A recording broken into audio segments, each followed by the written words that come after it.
station, we're here for you. Friendly companion wherever you are. Giving the latest news and playing the best music that you love. More than 100 stations nationwide, broadcasting live. We are the biggest FM radio network. This station is a proud member of the Kapisanan ng mga broadcaster ng Pilipinas, celebrating 51 years of empowering people's voices and aspirations. Giving you more music and best variety. This is 106.3 Radyo Natin. Your friendly radio station, Radyo Natin.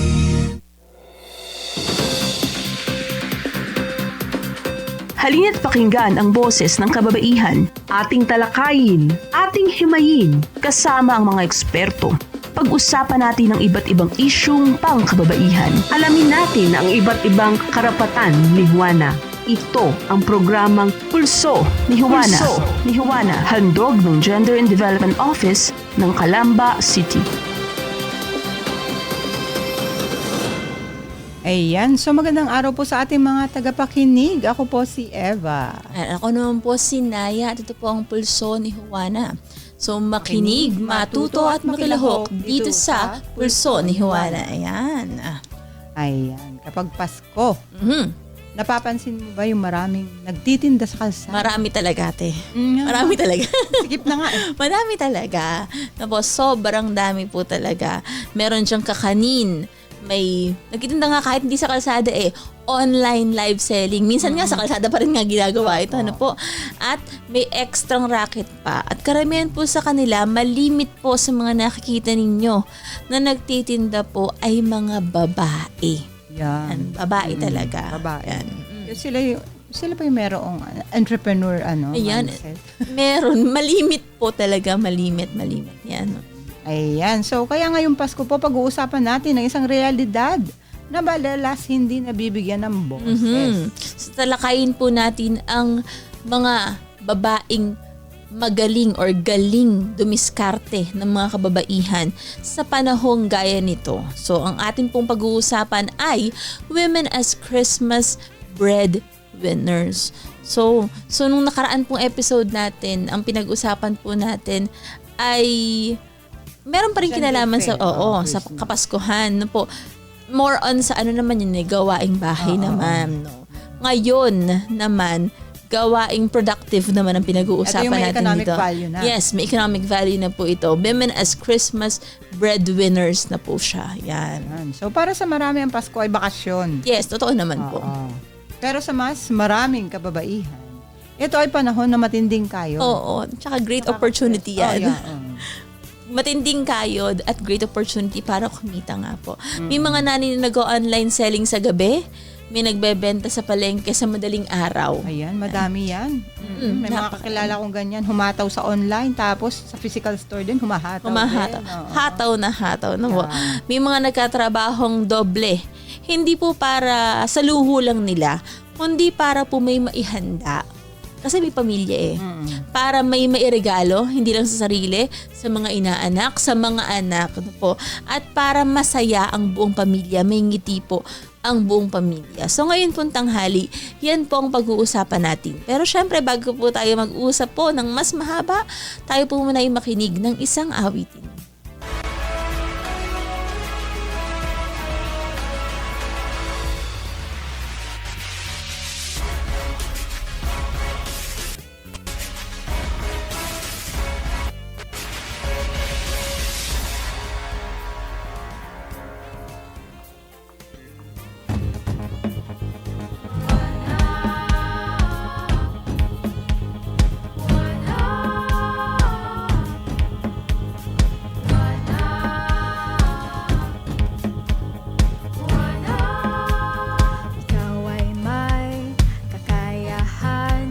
Huwag matakot na humakbang, babae man ang kasarian, kayang makipagsabayan sa pamumuno ng isang bayan.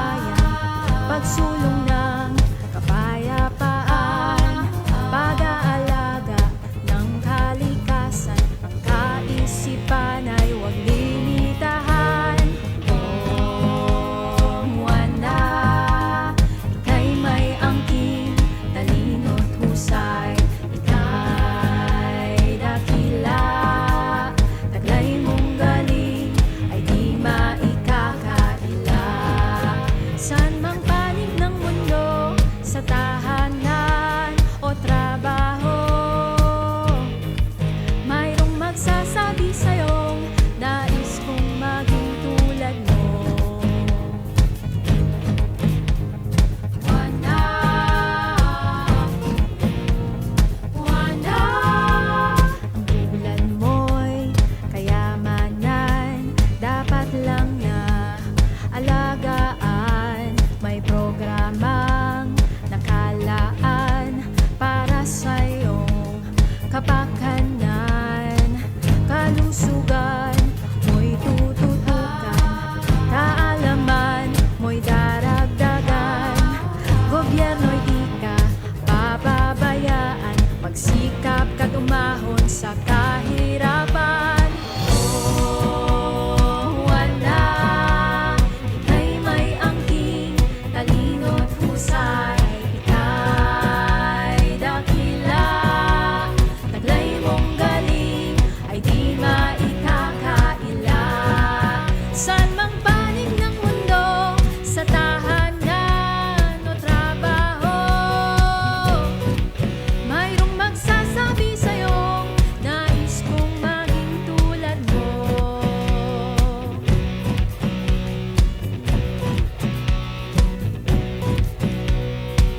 Ikaw ay di papi, dahas ay di magwawagi.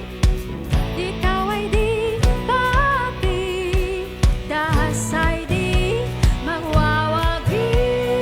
Oh, Juana, ika'y may angking, lakas at tapang, ika'y dakila, saan man dalhin, ikaw ay may magagawa. Mundo'y makikinig sa'yo, ilalathala, mensahe mo. Mayroong magsasabi sa'yo, nais kong maging tulad mo. Mayroong batang babae na nais maging katulad mo. Juana, Juana,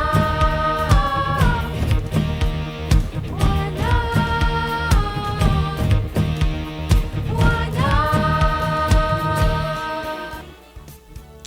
Ayan. Yan po ang awiting Juana. Siyempre, saan pa ba nanggagaling? Naman tayo, hirap na hirap naman tayo magsalita. Saan pa ba manggagaling kung di sa PCW. Oo. Thank you very much po talaga sa Philippine Commission on Women. Salamat po talaga sa pagpapagamit. Ano po? Yan. So, yan pinag-uusapan po natin yung tungkol sa Women's Christmas Labor, yung tungkol sa mga breadwinners na kababaihan tuwing sasapit yung mga gantong season. Kasi talagang marami pong kababaihan rumaraket. Totoo.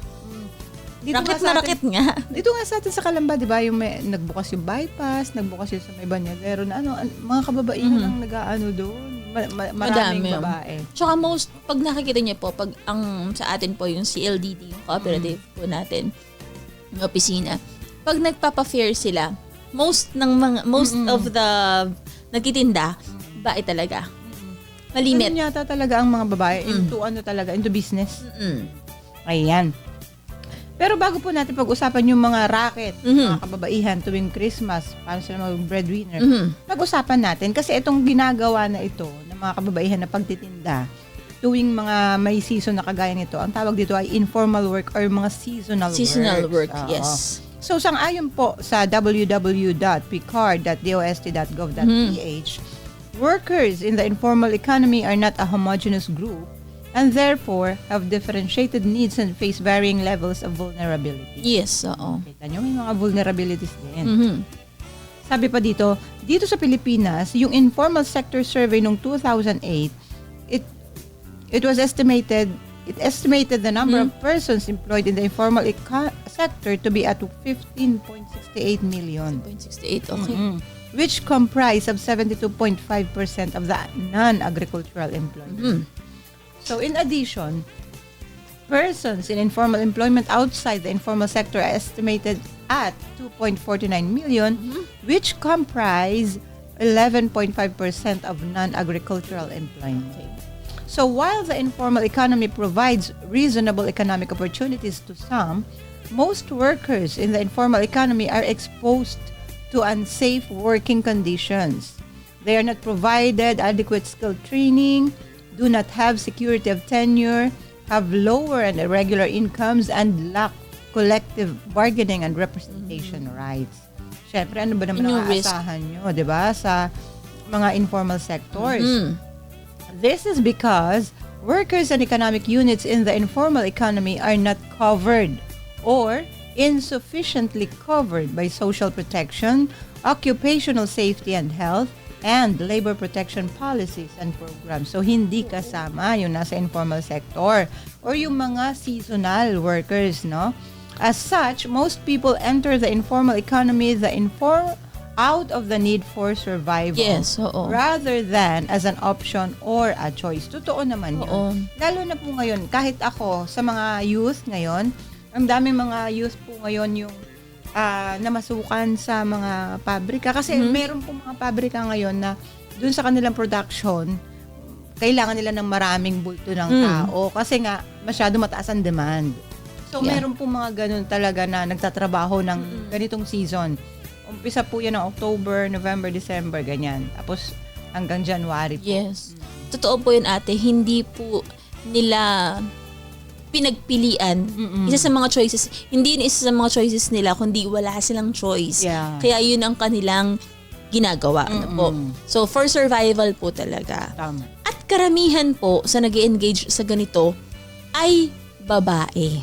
Yan. Ayon pa rin po sa picard.dost.gov po. Sabi pa rin po dito, women po in particular who bear most of the burden of reproductive responsibilities or unpaid care work tend to end up in the informal economy, or take informal work arrangements, So malimit po ang mga kababaihan na sila na nga yung maraming gawaing reproductive. Pang-reproductive na po, responsibilities na reproductive po, sila pa rin yung sumasabak sa informal economy. Sila pa rin yung gumagawa nun or may informal work arrangements. This is because the informal economy offers them greater flexibility, autonomy, and geographic proximity to do paid work while fulfilling domestic duties. So dahil nga po, ito na naman, nagpaparamdam na naman ng Pasko. Ano po? Hindi ako ng tubig. Yan. Oo, yun po yung sinasabi natin. Ano po? Dahil yun sa mas may panahon, 'di ba? Yes, kasi flexible kasi. Ano po?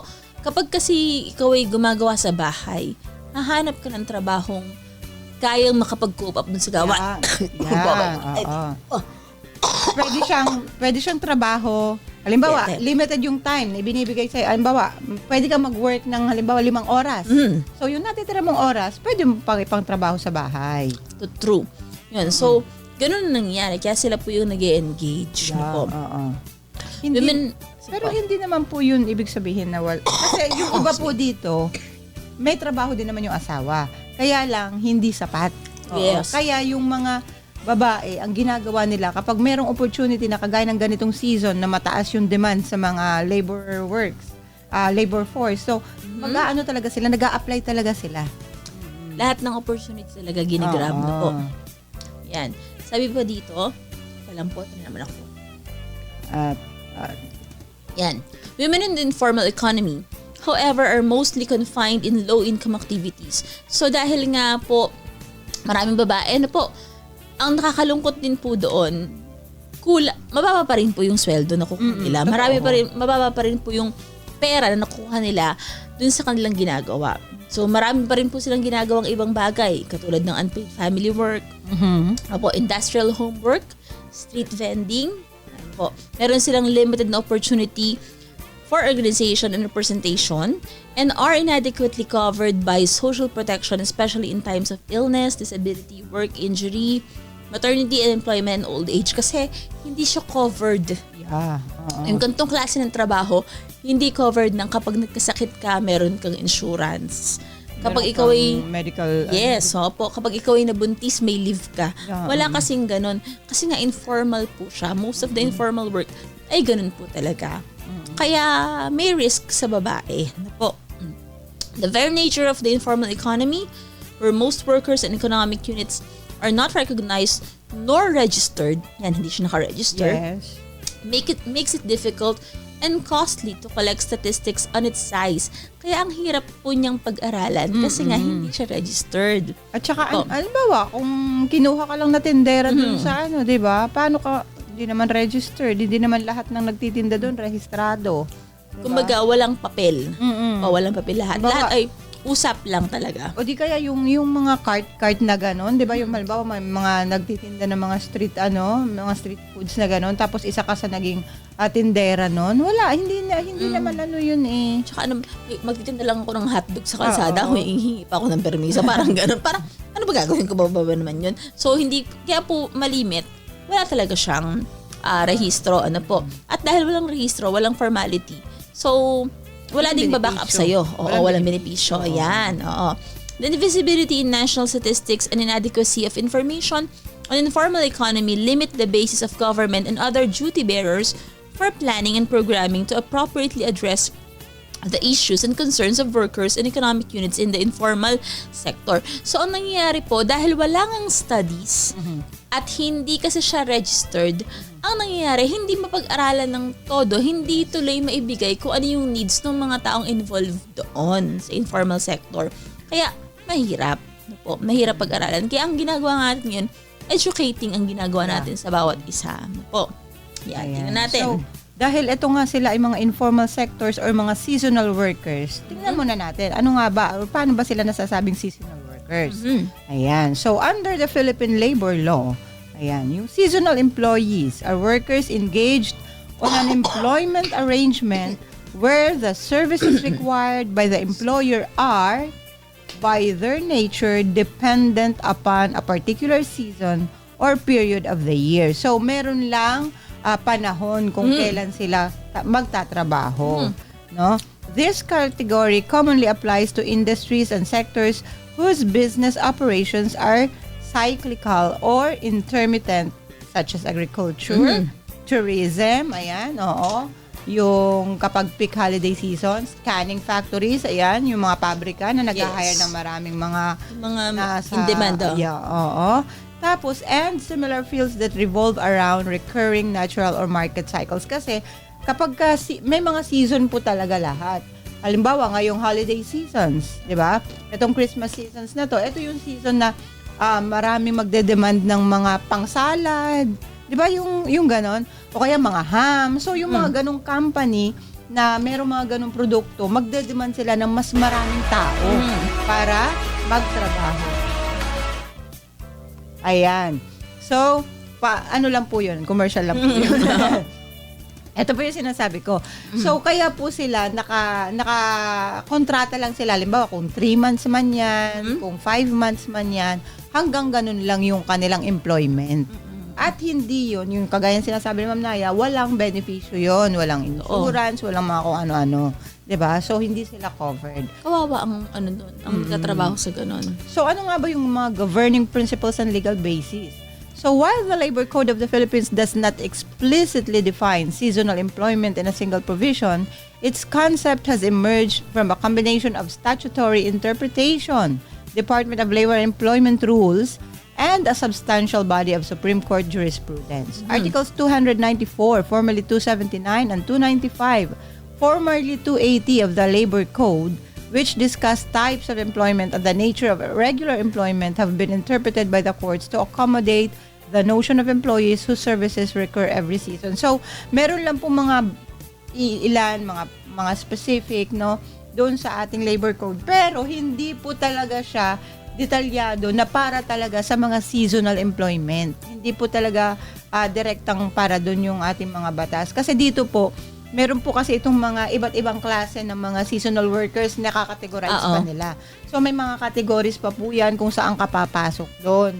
Kung saan, kung ano yung nakakasakop na batas sa'yo. Ano yung hirap sila talaga. Hirap ang government talaga na i-govern or ang government na tingnan na ayusin. Although may efforts naman talaga na pinag-aaralan kung anong pwedeng gawin. Kaya lang dahil nga sa hindi formal, ang hirap kasi walang papeles kasi parang ganun. Kasi sa atin po kasi, hindi naman, halimbawa ako, naisip ko, magawa ako ng peanut butter, tapos nagpatinda ako. Diba? So, hindi naman po ako kailangang pumunta sa City Hall para mag-register. Magpaparehistro ako sa loob ng, para sa 3 buwan na gagawin namin pagtitinda. Yung diba? Parang ganon. Hindi kasi siya pang malakihan. Yeah, Hindi siya pang malakihan. Hindi pang matagalan. Yun. Trip lang minsan din kasi naman. Kasi ako nakaranas din po ako ng ganyan. Nagtinda ako ng siomay. Trip lang din. Trip lang din. Kasi summer siya. Every summer, may demand doon na wala kasing canteen sa malapit sa school. So, pwede kang magluto ng iisipin mong merienda. So, ang natripan po namin is magluto ng siomay. So, ano yun, kumikita kami ng mga 10,000, joke lang po, hindi. Ano ba ang siomay lang 10,000. Pero sa iba pong mga siomayan, malaki na talaga yung mga kita nila. Yung mga ano na yun, ang malakihan na. Pero yung pang mga table lang na siomay. Yung dream niya. Nakita niya sa isang araw. Yun, ang gusto mo talaga ay magtinda ng siomay. Po. So, matutuwa ka kasi kikita ka talaga. Pero hindi mo naman, pag nakaisip ka ngayong araw, tas bukas din magtinda ka, alam nga namang, ay hingi ako ng permit sa City Hall para magtinda ko ng siomay. Hindi ganun eh. Opo, kasi tapos mag-ano ka pa ng tax. Kasi ibig sabihin, sa atin po kasi, yung alam niyo po yung kaisipan ng pangkaraniwang huwan at huwana na gusto mo lang magtinda sa kasi gusto mo lang easy yung opportunity na maraming mamimili ngayon. Pero after that, wala na. Tsaka katulad nun, pag halimbawa isang event, malakihang event, kilala mo yung magpapa-event. Makikiusap ka.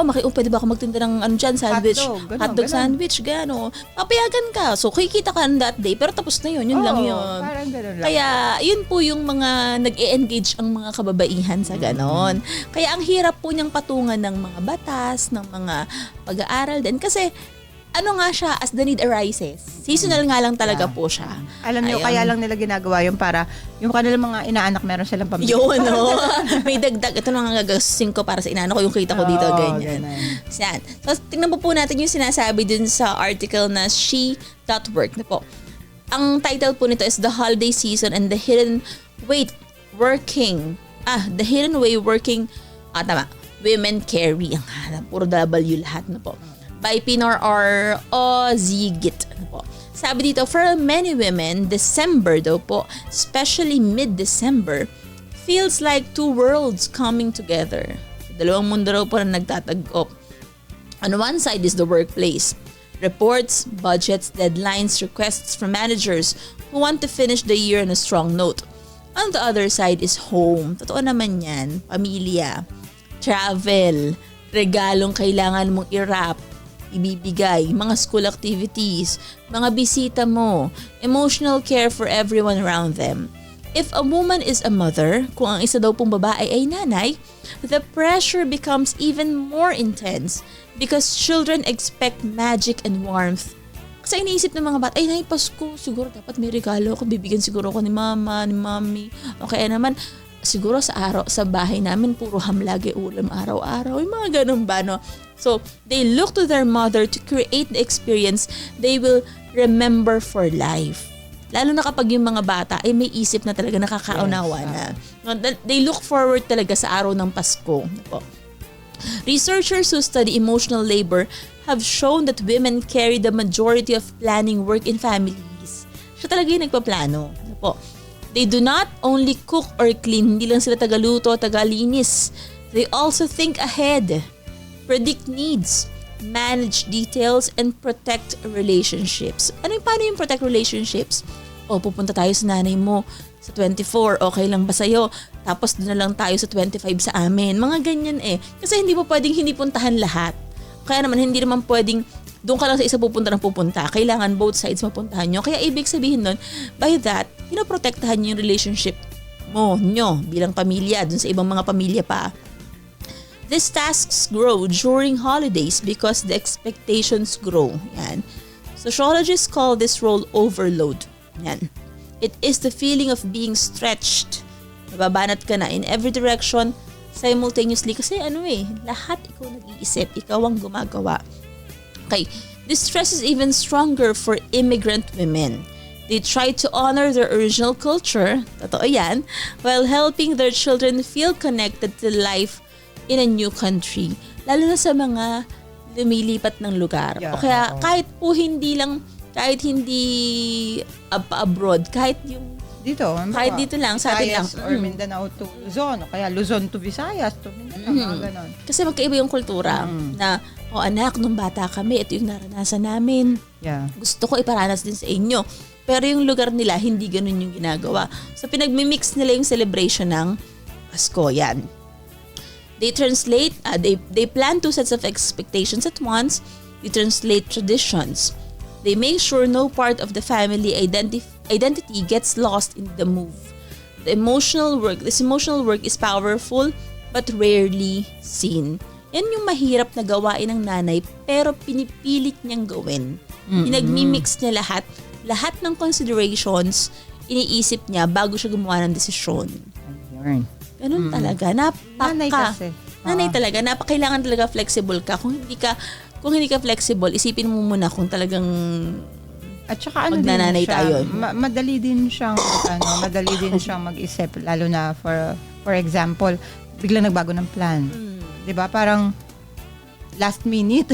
Oo. Ito na lang, ganito na gawin natin. Nakaplano na. Ito yung plan B. Kapag hindi pa rin nag-work yung plan B, ito yung plan C. Ganyan. So, kailangan lagi ka may baon. Yan. Yan. So, sige, bago po tayo magtuloy-tuloy, tayo po muna muli ay makinig po ng isang awitin. Mula pa rin po ito sa PCW Archive. Syempre, suking-suki tayo dyan.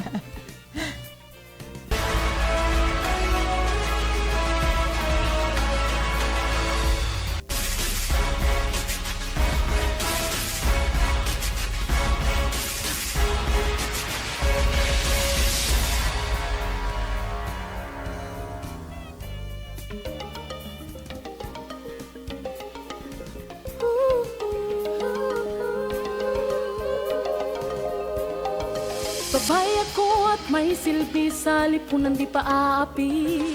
Isinusulong ko mga layunin, karapatan sa mga usapin. Sa edukasyon at pagsasanay, kahirap ang kalusugan taglay. Pakikipaglaban sa karahasan, pati sa matungtong galian. Babae ako may panindigan, di matitinag kailan pa man. Babae ako na may karapatan, may boses, may kakayahan. Malakas ang loob, pusong totoo, kayang-kaya ko, siwana ako. Sa buong bansa at buong mundo'y pagsigawan, siwana ako.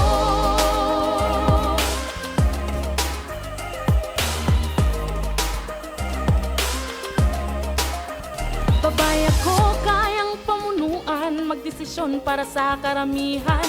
Mekanismong dulot ay pagunlad, sa kababaihang ipatutupad. Sa usaping sa ekonomiya, karapatang pagtaot ng media. Sa kabataan, kalikasan, pagsangang buong sambayanan. Babae ako, may panindigan, di matitinag kailan pa man. Babae ako na may karapatan, may boses, may kakayahan. Malakas ang loob, pusong totoo, kayang-kaya ko, siwana ako. Sa buong bansa at buong mundo'y pagsigawan, siwana ako.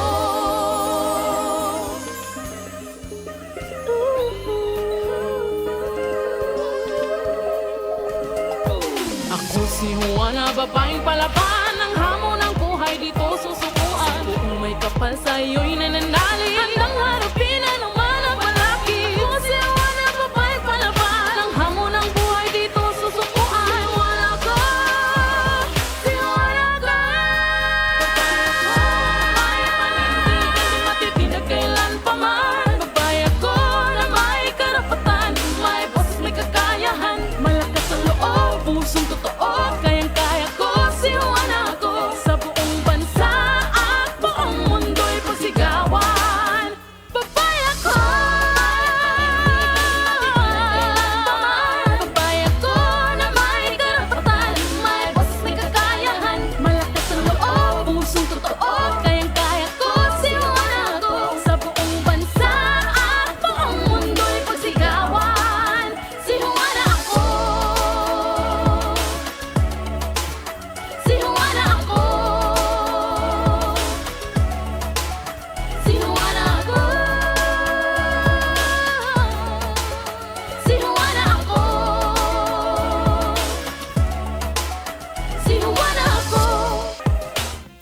Ayan, si Juana ako. Ayan.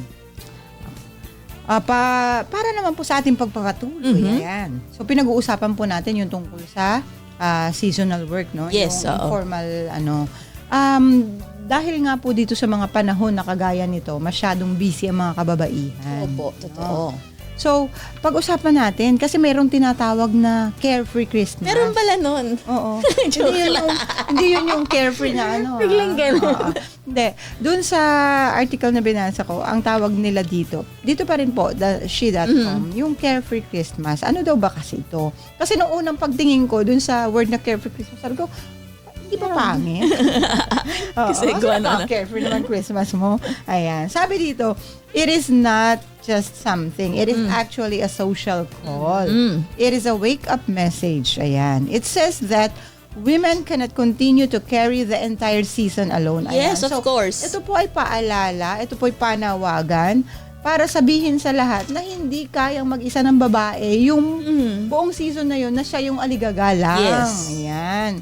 So it asks families and workplaces to understand that holiday pressure is not small and not natural.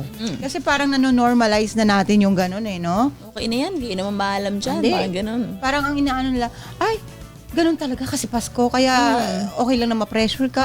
Na. Yung iba nga kasi, minsan hindi na inaabot talaga ng Pasko. Sa sobrang na-high blood na. Tsaka meron silang alam na yun ng nanay mo. Alam nang gagawin niya. Diba? Normal lang yan. Ganun. So, sabi dito, it is built by habits and cultural expectations that place the emotional weight of December on women. Nakita nyo na? Kasi nga, masyado nating ninormalize na, kaya na ng nanay mo yan. Lahat yan, superwoman naman yung nanay mo. Ayan. Siya na bahala dyan. Tapos bibigyan ng budget na napakaliit na mister, no? Tapos, kaya niya yun. Magician din yun eh. yan ang sinasabi. Nagdagdag pa ng emotional weight. Tinuruan pang ng magic tricks. Hindi naman maalam ni nanay. Ay, nako. Magikera talaga mga nanay. Ayan. So, ganun po. Sabi dito, carefree Christmas does not mean lowering the value of family or tradition. So, hindi daw po yun pagpapababa ng value ng pamilya, no? It means reshaping the season so joy is shared rather than produced by one exhausted period. So reshaping the season, no? Parang dun sa nakagawian mo na laging siya yung taya, siya yung ubing na tuwing Pasko. I-reshape mo. Babaguhin mo ng kaunti. Medyo kakabig kayo, no? You are reshaping the season. Kaya, yung joy daw is shared rather than produced by one person alone. So, para lahat masaya. It means asking simple questions. Una, what really matters to our family? Which activities are meaningful and which are only stressful? Pag shopping kayo, it's stressful talaga. Tapos nag-shopping ka yung pera mo. Hawak, manipis lang talaga. Tapos yung mga anak mo kung ano tinuturo, uwi na lang kayo sa bahay. Ayan. So, how can others in the home participate so the load is not carried by one person? Ayan. Sabi dito, studies in family psychology show that children remember emotional closeness more than perfect decorations or complex meals. Yes. Ayan. So, dapat po nating tandaan, nag-shopping nga kayo ng katakot-takot tapos puro away naman kayo pagdating kasi yung sa akin, bakit konti lang yung sa kanya? Saka minsan, ang tanda nung bata, nung Pasko, pinalo ako ni mama kasi ganito yung ginawa ko. Yun ang nangyayari. So, tandaan nyo daw po, yung mga kabataan, mas naaalala nila yung mga emotional closeness.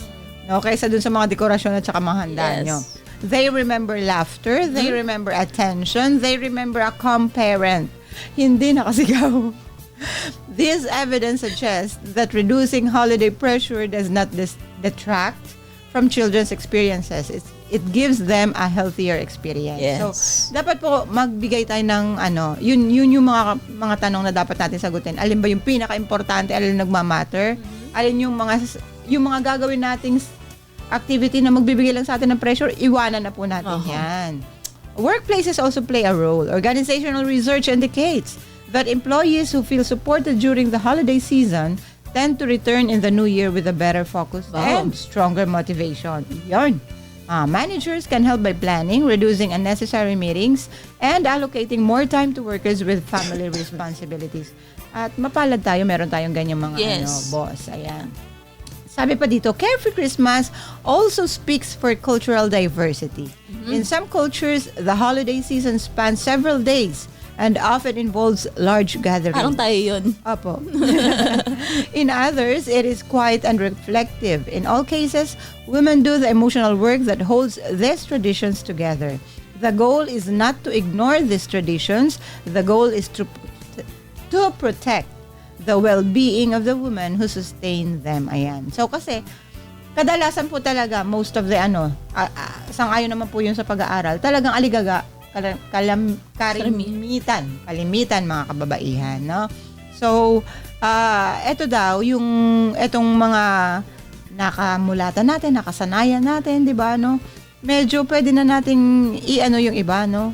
Pwede natin magbawas-bawas para makapag-unload ng Sa atin kasi, ang haba ng mararamdaman mo yung pressure. Pero pa lang, maisip mo na, paano kaya ako sa Pasko? Pag September, nag-aano ka na eh. Ilan yung inaanak ko, inaanak ng asawa ko, inaanak ng mga anak ko, kung may malalaki na yung anak mo. Ilang regalo ba to? Tingnan mo magkano kaya ang bibilihin ko. Ganun na yan. Dire-diretso na yan. Kaya, makikita niyo po. Makikita niyo po. May mga nakikita ko mga nanay na ganyan. November pa lang, nag-uunti-unti na. Marinig sa tindahan, ay, bibilihin ko na to, mura lang to. Kasi unti-unti ko na ibibigay sa mga inaanak ko. Iniisip na talaga nila kung anong gagawin nila. May mga ganun talaga. Ayan. So when families pause and see this reality, the season starts to change. Tasks are shared. Ayan. Yes. Expectations are more realistic. Conversations become honest. The holiday becomes lighter for everyone. So this is the heart of Carefree Christmas. Ayan. So makikita nyo, di ba? Favor sa lahat to. It is not a style. It is not a trend. It is a call to treat women with fairness, care, and understanding. So the truth is simple. Women deserve to enjoy the season they work so hard to create. Yes, of course. A Carefree Christmas invites everyone to take part in the work and in the joy. It turns the holiday into what it was always meant to be. A time of connection, a time of rest, a time to remember that love grows in calm moments, not in perfect plans. So mas maganda talaga yung peaceful na lang. Mas payapa kayo, walang stress, walang masyadong mga activities na nakakapagod sa katawan, di ba? Medyo minimal lang. Okay na yun. Anyway naman, ang Christmas celebration, hindi naman yun umiikot sa mga activities at saka sa lahat ng mga nakaka-stress na bagay. Maging simple lang po. Para hindi tayo ma-high blood. Opo. Kaya ngayon iba pinipili talaga nila na sa Pasko, kung walang mga ngatok na mga ngaruling, mas pinipili po nila talagang manatili sa bahay, mahiga, magkape-kape, ganyan, manood lang ng TV. Yun. Kaya yung iba kasi, kaya hindi nila magawa yun sa mga bahay kasi alam ng mga inaanak na naandun sila. So, ang ginagawa ng iba, talagang nag-family gathering sila outside ng home. Sa ibang bahay sila nagbabahay muna, parang staycation. Doon sila nag-stay para maramdaman nila yung peace. Yun talaga. Pero hindi ibig sabihin kinalilimutan yung mga inaanak during that time. Gusto nilang maramdaman na silang pamilya muna ang may kapayapaan. So yan. So, tingnan po natin yung 10 Carefree Christmas tips para po sa mga babaeng may trabaho. Ano po yung pwede nating tips or pwedeng gawin po? Una, decide what really matters early. So tingnan po natin, ano ba yung talagang mahalaga? Kailangan po. Research in psychology indicates that decision fatigue can lead to increased stress and emotional exhaustion. When women wait until the last minute to decide what the holidays should look like, they carry unnecessary mental load. Yan, so mag-plan na kaagad. Ano ba ang gusto nating pagpukusan? Ano ba yung nagmamatter talaga? Wag yung sa huli ka na magpa-plan kasi mas lalong nakaka-stress yun. Bigyan natin ng ample time yung planning. Po. Choosing a few priorities early reduces stress and creates clarity. Po. Pag mas maaga, mas makakapag-decide ka, mas konti ang stress. This could be a family meal, a cultural tradition, or a quiet day off. Everything else becomes optional, not required. Hindi na kailangan pa Na basta na-identify mo na kung ano yung nagmamatter, yung iba wag mo nang isipin. Okay na yon. Pangalawa, lower the standard, not the meaning. Yan.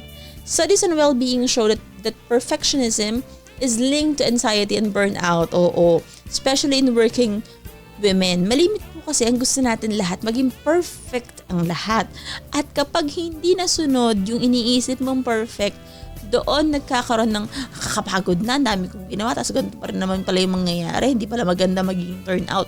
So, dapat po, i-lower natin yung standard. Ano ibig sabihin na, ano yun, iba, papangitan ko na lang yung gawa ko? Hindi naman po. Ibig sabihin, dun tayo sa mas mahalaga.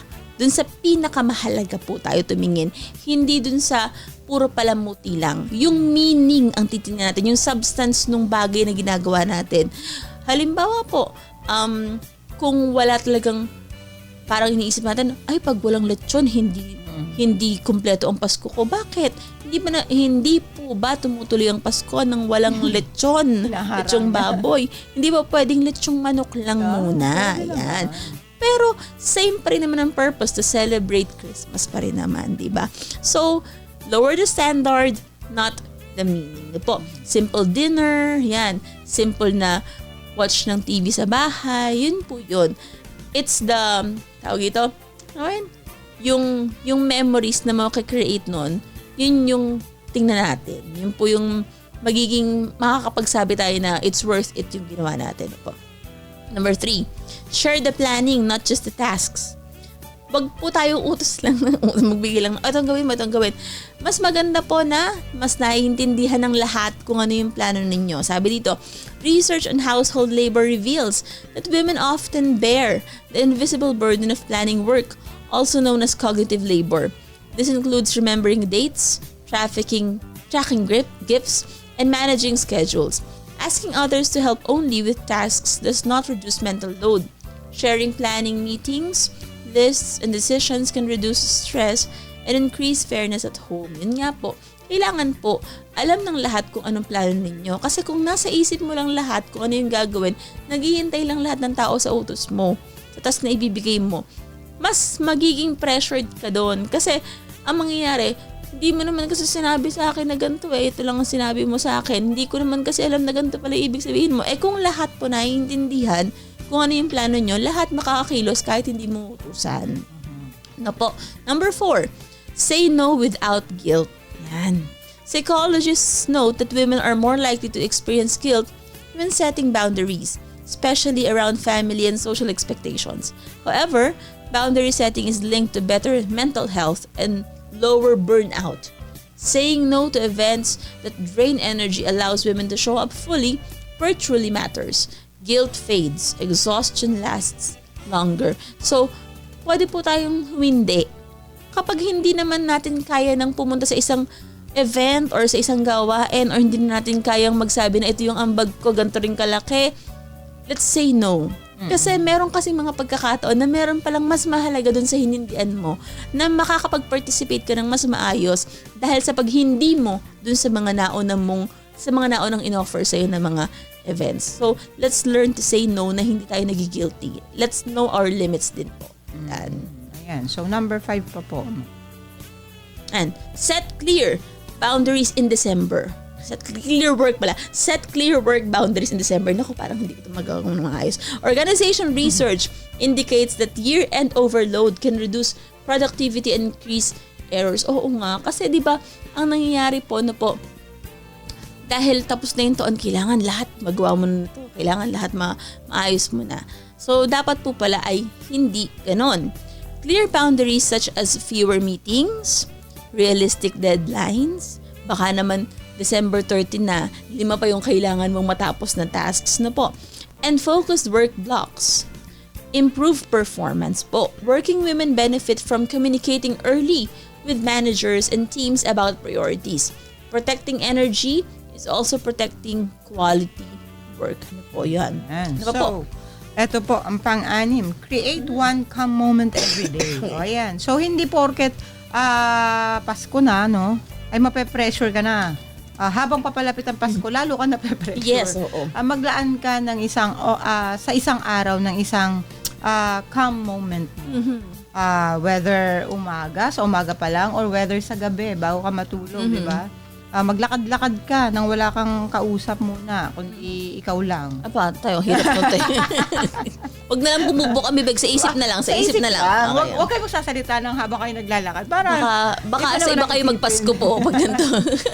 Nadampot na pala kayo ng ano. Ayan. So, neuroscience research indicates that brief moments of calmness help regulate the nervous system. So, malaking bagay po na meron kang kaunting katahimikan sa isang araw. Totoo. Totoo yan, te. Oo. Even just 10 minutes of quiet can lower stress hormones and improve emotional balance. So, kita nyo na, 10 minutes is a very, malaking bagay na. Yes. Na meron kang katahimikan. During the holidays, these moments act as reset points. Calm is not a luxury. It is a tool for survival during high-demand periods. So, alam niyo po, alam ko, maraming mga tao nangangailangan ito. Tsaka ang pagkalma, hindi yun pagiging tamad. Kasi akala nila kapag tumigil ka, tamad naman ito, tumigil na lang ang bigla. Doon lang 10 minutes, 20 minutes lang, o 30 minutes, di ba? Ibigay mo na yan sa sarili mo. Yes. Let children help, number 7, even if it is not perfect. Ayan. Research on child development shows that children who help at home develop stronger empathy and confidence. Yes. So, isali natin sila, engage natin yung mga bata. When mothers allow children to participate in household tasks during holidays, it reduces pressure and teaches them shared responsibility. The goal is not perfection. The goal is connection and learning. Ayan. So, malaking bagay yun. Number 8, release the pressure to impress. Social comparison can increase stress and lower life satisfaction. So, wag na makipaggaya-gayahan. Oo. Wag nang nakatingin sa iba. Kung ano yung kaya, kung ano lang yung yun na yun, no? This is especially true during the holidays when social media shows idealized homes and minsan po ang hirap din po tumingin lagi social media. Talaga. It will add stress. Ano po? Yung mga nakikita natin, ay sila pag Pasko, nakita ko sa commercial, pare-pareho ng damit.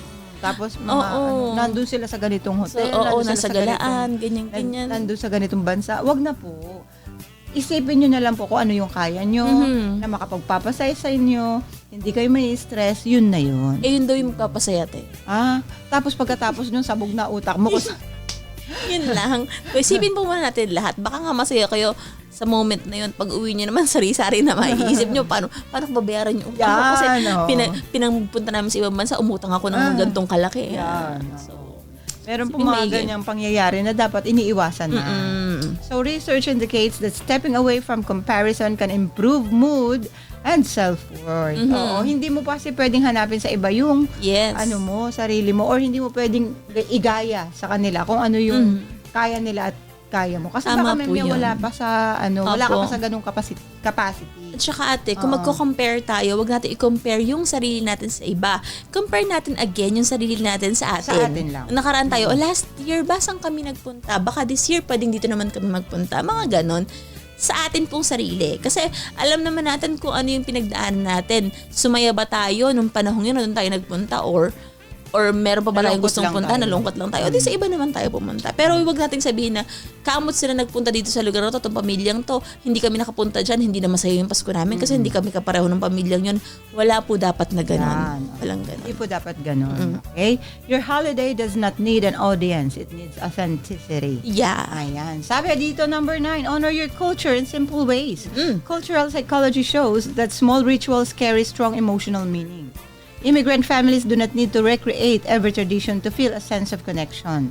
One food, one story, or one song can anchor identity and a sense of belonging. Simplicity protects emotional energy while preserving cultural roots. Ayan. So number 10, remember that joy is also for you. Wow. Ayan, no? Si Miss Joy daw. Sino ba si Joy? May kilala po kami. Research on caregiver burnout shows that individuals who provide continuous care without rest tend to lose emotional connection over time. Kasi pagod ka over fatigue, di ba? Sobrang pagod na ng katawan, lupa mo.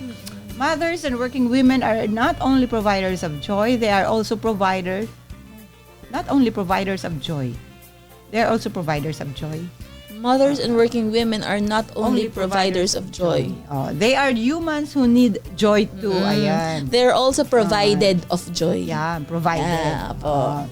They are humans who need joy too. When women allow themselves rest and pleasure, they model a healthy balance for their children. Ayan. So, hanapin nyo rin po si Joy. Oo. Pwedeng sa Kasi kanina panghugas, po- pwede sa... Oo, basta ang mahalaga din talaga. Sa nakikita po natin takbo talaga nito,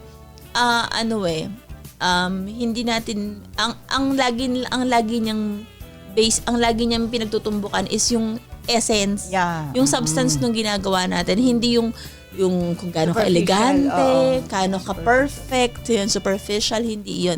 Yung substance po, Tingnan po natin. So, sa lahat ng ating napag-usapan, ang mga usapin pong ito ay may direktang angkla po sa God principles. Ano po yung prinsipyong yon? Women's economic empowerment po. So, tinatalakay natin dito yung nakita natin yung kababaihan na talagang rumarakit. Hindi para sa luho nila, kundi para sa pamilya din naman. Yan, pagkilala po natin sa informal at unpaid labor again. Nakikita ulit natin na marami pa rin po talagang kababaihan ang engaged sa ganitong klase ng pagtatrabaho. Ano pa po? Proteksyon sa kababaihang manggagawa. Yan. So, kailangan po talaga, though kokonti pa po ang mga studies or meron pa pong kailangan pagtuunan pa ng pansin para sa mga pag-aaral tungkol dito, patuloy pa rin po talaga na maging kaisa tayo sa pagprotekta sa mga babae po na nagkatrabaho. At pagpapalakas po ng kababaihan sa kabuhayan. Marami po kasi talaga mga trabaho na seasonal lang at yun lang yung nagiging available para sa mga kababaihan. Or informal, yun lang ang naging available sa kanila kasi yun yung suited dun sa ginagawa nila araw-araw. Yun yung nakakatulong sa kanila kasi flexible yung mga ganitong klase ng trabaho. Pero sana po, meron pa rin pong mga trabahong i-offer sa mga kababaihan. Pero ngayon nag-a-arise na siya, mga trabahong sa bahay lang pero malaki ang kita. Yes, Yan. So, it's a good thing na umaangat na tayo sa ganitong umaangat na yung level natin when it comes to ganitong mga klase ng trabaho para sa mga kababaihan. Ayan. So, yan po yung ating na-comprise ngayon po sa ating episode. At dahil po masyado pong mga businesswoman ang ating mga kababaihan. Ayan. So, panawagan din po ito sa ating mga sa ating mga kababayan. Lalo na po dito sa Calamba kasi di ba may mga trade fair tayo. Yes, Kung saan ang mga kababaihan na nai-engage dun sa mga livelihood programs ay kanilang inilalagay yung kanilang mga produkto. Meron po tayo ngayon dyan sa The Plaza. So, tangkilikin po natin yung gawa ng mga kababaihang ito. Kasi po, bukod dun sa ito ay ginagawa nilang libangan para pampatanggal stress din, no? Another source of income din po nila. Yes, source of income nila yan. Ayan. So, tangkilikin po natin. Marami pong mga kababaihan ang talagang nagdenegosyo tuwing malapit na ang Pasko hanggang sa 24, no? 24 na. Kahit ang bagong taon nga po Minsan nag-aano pa rin papahinga sila. lang po sila ng Pasko. Ilang tapos araw. Racket na naman sila. Racket na naman. Yan. So, sa diwa po ng Pasko, naalala po natin ng isang ina ay isang babaeng tumanggap ng mabigat na responsibilidad para sa kinabukasan ng kanyang anak. Ang sakripisyo ng kababaihan ay hindi bago sa kwento ng Pasko. naman po, yan. At ang bawat nanay po na kumakayod ngayon ay larawan po yan ng pagmamahal na handang magsakripisyo kasi nga ang gusto nila maranasan ng mga anak nila. Minsan kasi yung mga nanay, ganun talaga. Yung hindi ko naranasan nung Pasko, nung bata ako, gusto ko iparanas sa anak ko. Laging ganun, napaka-selfless, no? Yung hindi na iniisip yung sarili. Kumakayod talaga sila para doon, para sa pamilya po talaga. Ayan. Ganun po talaga ang mga nanay. Laging iniisip ang kapakanan ng kanyang pamilya. Ayan. Ang tunay na diwa ng Pasko ay makikita sa pawis na may kasamang pag-asa. Talaga ba? Sa pawis? Pawis talaga. Ibig sabihin sa hirap po. Hirap talaga yun ng mga nanay. So ngayong Pasko po, kilalanin natin ang kababaihang kumakayod. Hindi lang bilang tindera, kundi bilang haligi ng tahanan. Yan. Suportahan po natin ang kanilang produkto, igalang ang kanilang oras at pagod. Dahil ang bawat handang nasa mesa ay bunga ng pagmamahal at pagsisikap ng isang babae. Totoo po yan. Totoo po yan. So, ayan po. Tapos na naman po ang ating programa ngayon pong tanghaling ito. At sa darating pong Kapaskuhan, sana po, tandaan po natin, dun po tayo lagi dun sa mga bagay na nagmamatter or sa mga bagay na totoo, tunay, na mahalaga.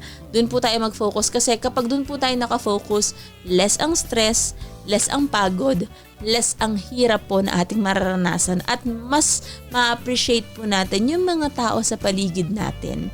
Yung mga tao po na tumutulong sa atin, yung mga tao pong kumukompleto ng Pasko po talaga natin. Ayan. So, wag pong ipilit kapag hindi kaya.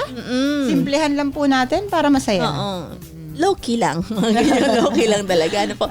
At muli po sa amin pong mga tagapakinig, tagapanood, di po namin kayo maisa-isa na, pero maraming salamat po sa inyo pong laging pagsama sa atin, sa ating talakayan. Alam po ulit namin, nakatulad po ng ating naunang episode, marami pong nakarelate, lalo na po mga nanay. No po? So tandaan mga nanay ha, wag ma-pressure ngayong Pasko. Hayaan nyo silang ma-pressure. Joke lang. Wag po kayo ma-pressure.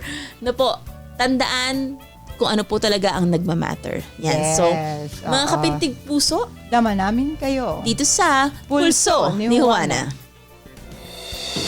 Sumainyong muli ang programang Pulso ni Juana. Isang oras na talakayan sa isyu ng kababaihan. Samahan niyo po kami tuwing Martes sa ganap na 12:00 ng tanghali hanggang 1:00 ng hapon. Hanggang sa muli.